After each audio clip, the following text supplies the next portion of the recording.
inside, but I want to get started because I want to get you out. It's kind of been a little bit crazy, so I apologize for what seemingly is chaos, but it's kind of the way it is, especially on the first day. For those of you that have been on ops, you know. For those of you that haven't been, welcome to TR. It's an amazing place, and we'll figure it all out. So, my name's Lauren. I am your task force leader for the Bayou Fob this week. If you guys have any issues, have any problems, have anything you need taken care of, have anything you need, have anything, please bring it to me, throw it on me, put it on a sticky, leave me a note, and I will go ahead and pass that up. And following with the chain of command that they've asked is, that we follow the correct path and have everything going the right way. That way you get what you need. Without you guys, stuff like this is impossible. So we appreciate the fact that you're taking your time and you're doing this. I was here the first week setting up Burton, and to come back just last night and see that the change is immense. And it's not all TR and it's not all any one individual, it's teamwork. And to know you guys are the last boots on the ground is a really freaking cool thing. So the difference made is definitely visible, even if it's just to me. So wanted to keep on with going. I had a long meeting with C&G last night at Burton. They have a bunch of stuff that's kind of flowing down. It's flowing down to you guys. So unfortunately, I don't want to be a dick, but there's the rules and they're their rules, or not my rules. We just have to follow. So going with C&G, safety, COVID to 6 feet, mask compliance has been a big thing for them. That was really thrown on me, to the point that they're pulling people aside, and it's becoming an issue. So we want to make sure that anyone, if you are inside the building, and it's not only just TR, it also is the church. The church is requesting, so they're helping out with the facility, and they want to keep their members safe as well. So if you're inside, a mask, no question. If you're eating, obviously drinking, cool. You're done, immediately back up. We're sleeping head to toe, so obviously last night was kind of a little bit of a cluster, but we're going to take cots so that every other one is flipped around, and it's got to stay that way, and that's COVID compliant, and that's part of safety, which if he doesn't show up, James, the safety officer this morning, he will be here either tonight for our debrief, or we'll grab you guys sometime during the day. Inside the gymnasium, you can't see it, you don't know, but you want to know that there's cameras in use, and there's infrared cameras in use. Woo-hoo!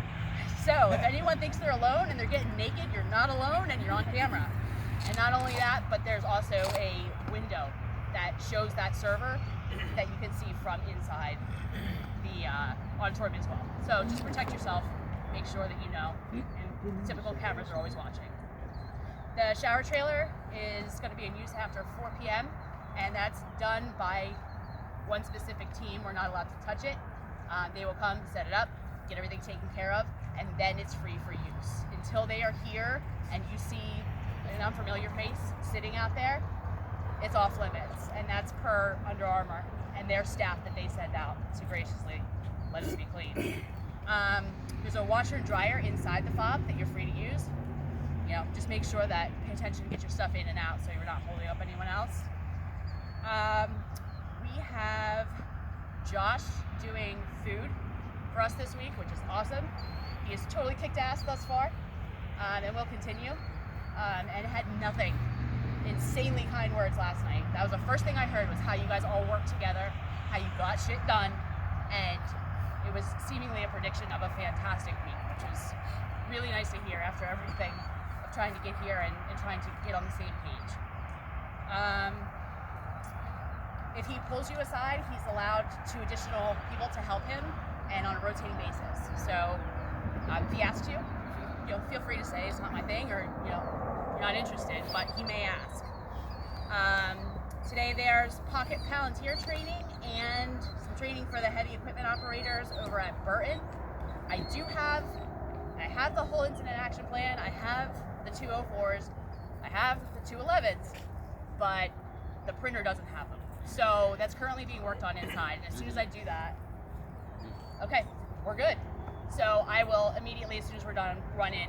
I'm going to print that out, post them on the board, and then from there you can go ahead, find your name, find your team leader for your strike team, go ahead and report to them, and from there they will tell you what your assignment is, what you're doing for the day, what equipment you need. So essentially, once those are posted, you can certainly still come to me, but your most likely answer is going to come from whoever your strike team leader is.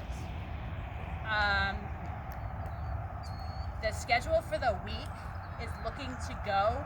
Work days are going to be Sunday, Monday, Tuesday, and Wednesday. Thursday morning is going to be the beginning of the demob and cleaning process. In the afternoon is Thanksgiving dinner, which is graciously being done by Sue. Woo-hoo! Friday is demob continued.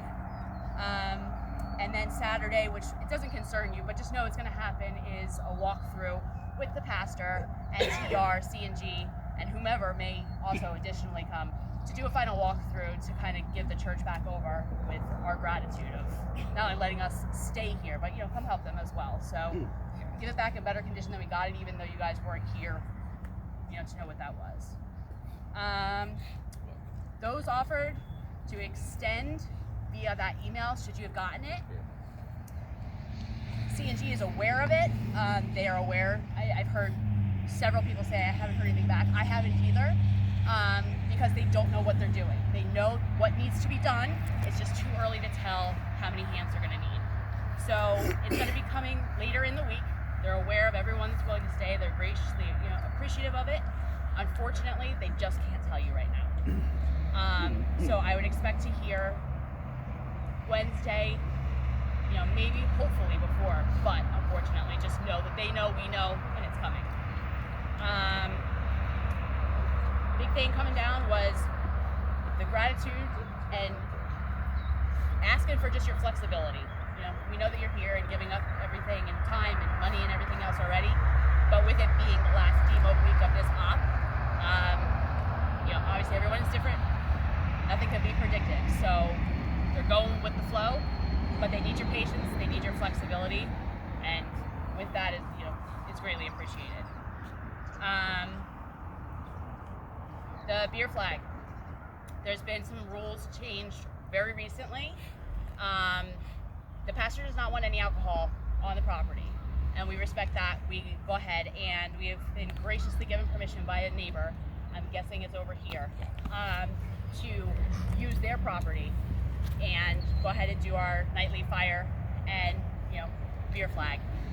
However, we do ask that the volume is kept down, the language is under control, and just respectful of the property. There are kids in the house, so please keep that in mind. Last thing, after however long they've been helping us, to leave a bad impression. Last call is going to be 21:45, and after that, all the alcohol is then locked up, and last call is last call. And I think one of the newest things that I don't know if it's coming from prior weeks is at 2200, that's it. Fire out, beer's dumped if you're not done. It sucks, but that's what is the process of getting here, unfortunately, by people before you. And that's coming down from the incident commander to pass on to you. There are other things, small things here and there that if I had a little bit more time and the availability to get it done, it would have been, but we're going to get it done and we'll figure it out together. So just so you know, every morning, 7 o'clock out here this week, we're going to do our morning brief, and at 18:30, a quick debrief. And then you guys are free to move out as you wish. So if you leave the property, just please let me know. You're certainly adults, come and go as you please, but there's other people responsible for you. We want to make sure you're safe. Is the debrief inside? It's going to depend. We're trying to keep it outside as much as possible, weather, conditions acceptable because of COVID. So, unfortunately, wish I could say yes, but I would look out here first.